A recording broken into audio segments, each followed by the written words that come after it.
Now we have a special guest who's a great reader, and she's going to read a poem called "The Ruby and the Pearl." And I'm going to introduce the poem as to where it came from, and we have a special artist accompanying us on the viola. I wrote "The Ruby and the Pearl" originally, not between April 11th and December 14th. I wrote it in 1979 under a different version. I was not in the land of Nod at that time. I was in the land of Lut.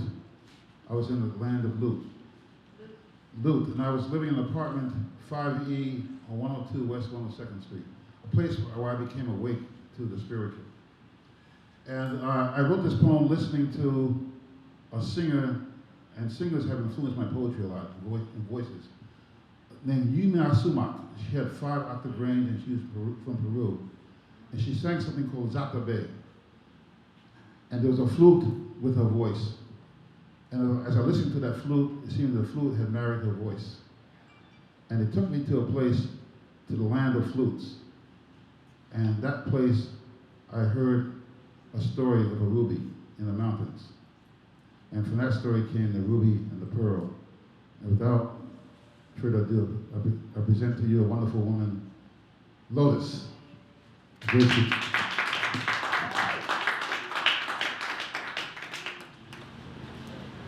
Pearls of Love. This is just an amazing book. We have hard copies, we have soft copies, we have internet copies. Wait, is that how you say it? That's how you say it. But we have it on Amazon, available on Amazon and everything like that. So just make sure you get your copy. I am going to be reading this. I don't know, it's not a story, it's not a poem, it's just like life, you know? The Ruby and the Pearl. And I am Lotuz, and thank you for having me.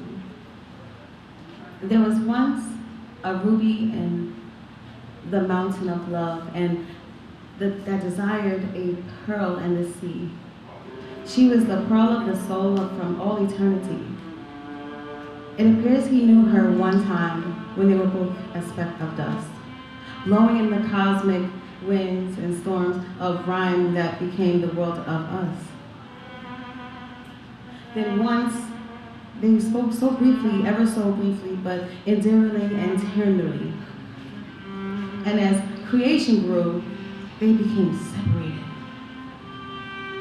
One became a ruby in the mountain, and the other a pearl in the sea, and they never saw each other, though they had been the best of friends and the best of lovers. Time and sense begot time, and they grew further apart. The ruby dwelling in the mountains that grew taller, and the pearl in the sea that got deeper with each passing dance of the rain. But he never gave up hope. And when the winds from the ocean came to visit the caves in the mountains, the ruby would ask, "How is the pearl, my beloved?" The envy of the sea. And the wind would whisper, "She's locked in an oyster, so far away from thee." But still, the ruby clung to hope, and never a word of doubting spoke, not even to himself as he lay there on that rocky shelf. The ruby's love was well known in the sea. Such was a tale of the rivers that flowed from the face of the mountains, bringing down the rocks and debris of legend built up by time and hackneyed poetry. So the centuries passed on. And then one day, one magic day, young boy Aziz and little girl Aviva, whom they called Hint, came to play near the cave where the ruby lay. The young man was throwing the little girl's doll in the air, taunting and teasing her almost to tears. And when the doll rode into the dim-lit cave, she said, "Retrieve it now, you rascally knave." And right beside the doll here, he saw the ruby laying there. "A ruby, a great ruby," he cried, and rubbing it on his shirt with pride. He put it inside his pocket and ran straight home as fast as he could to hawk it, leaving that poor little girl standing there, alone, in the cool sea mountain air. And that was the end of a beautiful friendship. When the little boy Aziz showed his father a great stone and how the brightness of the ruby had shone, the old man scratched his head. He scratched his head a while and said, Allah has given us a precious thing, for this will be a precious ring. Come, let's put it away. It'll be yours to wear one day. And time begat timeliness. 20 years passed, and the ruby lay buried, alas. And a Reuben chest beneath the house on a lonely crest. And all the while that darkened place, the ruby never gave up faith. Till that day he was struck by a blinding light and broke long and sleepless night. A voice said, I'm going to make you a wondrous thing for tomorrow. They shall crown me king and shall wear you my royal ring. That little boy had become quite a man. In fact, wisest warrior throughout the land in that African kingdom of Tetouan. Thank you. And the twinkling of mystic night, that time finally came when the ruby and the man grew great fame. From Europe, Asia, Smartland came the sick, the whole, and the lame to hear the wisdom of the king inspire the ruby's flame. So, a year passed this way when came the feast of Shemal Nassim Day. It was a fabulous springtime holiday celebrated on the Ides of May. It was a custom handed down by hand. The gifted singers throughout the land would compete, displaying some unusual feat that spoke in part of prowess of their art. There was a visiting woman from Khartoum whose voice could make the flowers bloom, a man from Juba whose voice could tame a lion and melt a sword of iron. But the highlight of the evening was a young woman of great beauty who signed her name, the believing servant of Allah, owner of rubies and the flame. When she began her song, all the trees bowed their heads to what sounded like music of paradise, it's been said.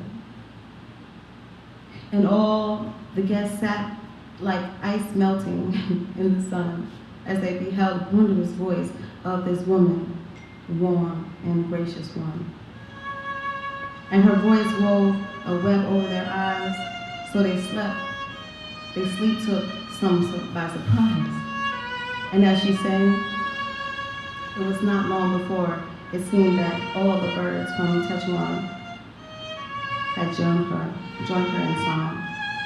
Or so, some may say, who dreamed as they listened to the melody of that strange, delightful rhapsody that spoke of heaven and earth and of God, who bestows dignity and worth.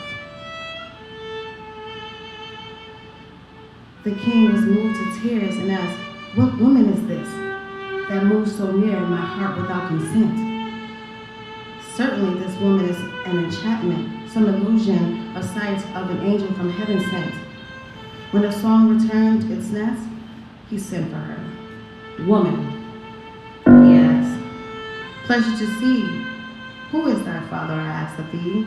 And the woman replied, I am Aviva, an orphan whom my father denied. I am the servant of God. On him I have relied. Then said the king, I will ask thy heavenly Father for thy hand and make you queen of half my land. Tell me, who maintains thee? The birds, she replied. And no sooner had she sighed when a brilliant bluebird, 4 feet in span, dropped a pomegranate in her hand. You see, she said, I have no need for thee. And the crowd gasped, for anyone who disrespected the king could surely die. This was indeed a serious thing. Woman, said the king, do you know to whom you speak? She replied, God's pleasure alone I seek. And as for thee, it's my belief that I speak with but a common thief, for I knew you once when you were a boy. We were friends before you stole my toy. When you found that ruby, you turned and carelessly our friendship was spurned. Believe me, my heart was shattered. It's just a principle that mattered. Ah, said the king. I remember well the story which you tell. What could compensate for my part? She replied, return the doll for a start. This is nonsense, the king explained. I can't give you the doll. It would be impossible to find it after all. Well, she said, shaking her pretty head. Neither have I presents to give. I should never forgive you, long as I live. And what, fair maiden, said the king, was substitute for the doll instead? Only a pearl, big as your head, or one perfect as your ruby, was her reply. As fire flashed forth from her eyes, impossible, he shouted. Be gone, woman, from my sight, lest I jail you in prison this very night. As she left his heart bereft, his soul was in despair. Even the ruby seemed to lose its flare. And it stayed that way until one magic day, the king said to his vizier, Vizier General, drag the sea and do not fail, or I'll land you in jail. Find me a pearl perfect, as large as my ruby, without defect. By the power of Allah, in the name of Allah, inshallah, God willing, it shall be done, said the vizier, and his staff all answered as one. 2 days later, the vizier returned with a basket full of pearls his work had earned. My king, he said, I report to thee, these are the best pearls in the sea. Rubbish, said the king, you have failed. Certainly, now you'll taste the jail. And he tossed the pearls outside. Give these to forbidden swine who roam about and refuse dine. Out, out, he shouted. But my king, said the vizier, you should come along with me, for you are appointed king of land and sea. Perhaps the waters of the world will respond to thee and yield up the mystery. If Allah pleases, said the king. Tomorrow morning I shall do this very thing. And so in the dusk of the third morning, after he had risen to pray in that old religious way, the king set out just when the sun was dawning about. Before the seagulls had climbed to the awning of heavens, today, he said, we shall drag the sea until she yields up her mystery. They've been rowing 7 hours along the coastal seas when they came to Ruby Mountain that towered in the leaves. The face of the mountain was the color of the king's ring. The king said to himself, this is indeed a mysterious thing. Oh, Ruby, said the king, this must be the place where I found you. And the ruby responded by shining forth its brightest light. The king commanded the vizier, lower the net. Let's see what we shall get. Dive, said the king, dive, shouting to his 5 royal divers, and don't come back alive until you have filled the net with pearls. Very soon, they tugged the line to hoist it to the surface as a giant oyster whose shell was red in tone, and like the brightness of the ruby shone. When the king opened the oyster shell, he found sitting in the oyster's swell a pearl perfect, of priceless price. He fell to his knees in prayer and bowed his head and here thrice to his Lord in praise, his face toward Mount Arafat and Mecca, where the Kaaba lays. Later he laughed like Aziz the boy. "This is the pearl," he cried, as if it was some toy. "This will turn her head." He was overcome with joy, and so it came to pass that the king married the little lass of his youth, Aviva bin Solomon, the wise, the beautiful, the pure of heart and eyes. And her dowry, he gave that girl a truly splendid thing, gemstone from the queen of pearl carved into a ring. And this she wore with such great pride as she walked along by his side. And when they would kiss, they would hold hands, and the ruby would touch the pearl and say something like this: "Oh, pearl, you are lovely as ever. I never once wondered whether you were worth 10,000 sons of waiting for." And the pearl would sigh like this and say, "Ruby, of my heart whom I adore, please don't say anymore."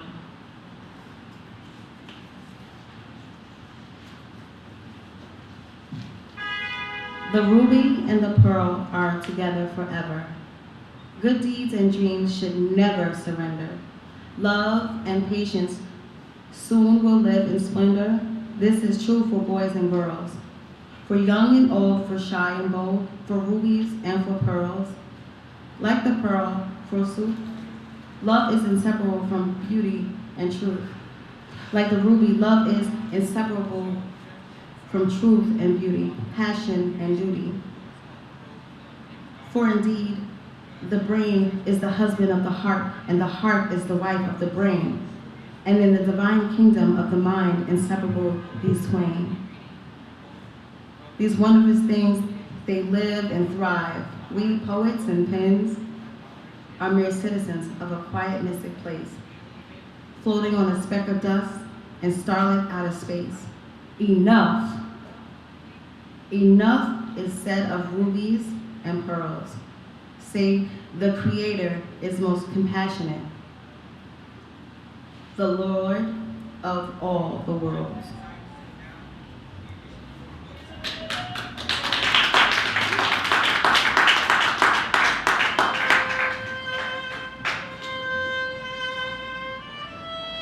Through the ages and the book of sages, the mind and heart are inseparable.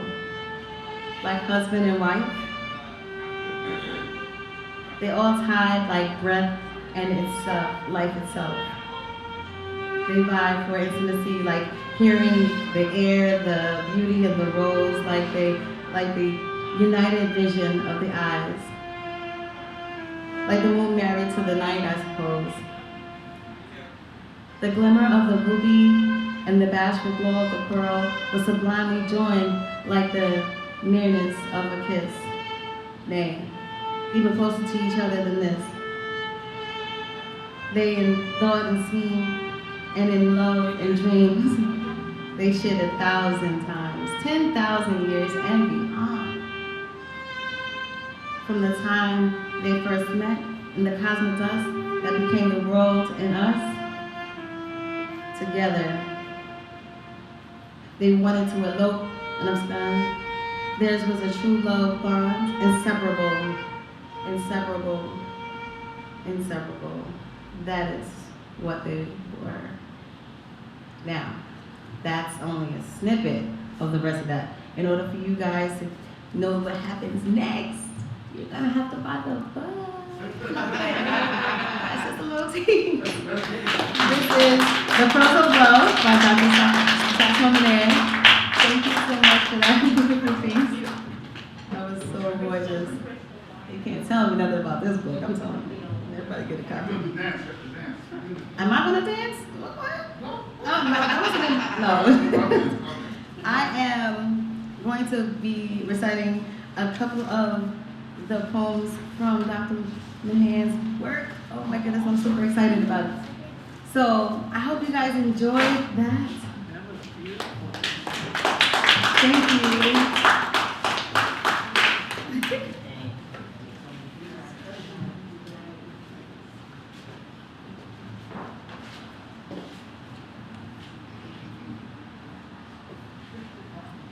He stood there mesmerized, embracing her very essence. And then it happened. She asked to dance. He breathed deeply as he gathered the courage to ask his future love's name. She looked at him, smiled with her eyes, and whispered softly in his ears, "My name is music." All right, that is. Talk about an intro. Dance with me, darling, and never leave my arms. The night wears a stunning necklace of stars to the annual Galaxy Ball. She has seen how your beauty steals the show, how softly we cling together as we go. Her eyes hurl javelins of jealousy. She contemplates stormy weather. Stay close to me, darling. Stay close together. Let's float away this night and safely keep from harm. While softly you press your cheek to mine and gently grab my arm. Whew. I'm saying I'm gonna dance now. But that's the dance. I have a couple more to do. Like I said, I am not going to read this whole thing because you guys have to read it. That means you have to get the book. Okay, it's available on Amazon, streaming platforms that you need to go on the internet. Well, I feel old now. But we also have some here. I would personally deliver them to you. You just hit me up, okay? Just call me, okay? Get my number, okay? We do have hard copies, which are $35, and then we have the soft copy, which is only $25. It's a great deal. Not to mention, this is the perfect day, springtime, right? First day of spring. First day of spring, yes. Okay, spring and spring, got life here. This is the poem about life. He ventured through time and space to satisfy the need to be. Much was lost, much more vain. But whether by water, earth, fire, or air, she was always present. She was the breath, the depth, and the very height of being. She was life. And we loved her so. I think I'm gonna take that one personally because the month we're in, Women's History Month, right? And us being women, bearing life, and it's so relevant. It's so interesting how Dr. Mannan's book is like flowing with everything that's going on in life, you know, because everything I'm saying, I did not plan this, okay? I did not plan this, but it's like kind of moving together, right? So then we have art. This is the title of this last poem that I'm going to be reading today, and us as women, right? Wink, wink, right? She stood there, beautifully perched, like an ancient statue waiting to be adored, and adored here he did. She was captivating. A fellow admirer noticed his gaze and said, "She's beautiful, isn't she?" He agreed and asked her name. The fellow admirer replied, "That beauty you're beholding is art." I'm just saying. I give you a round of applause for writing that. But yes, I am Lotuz. Thank you so much for having me. Make sure you get the book.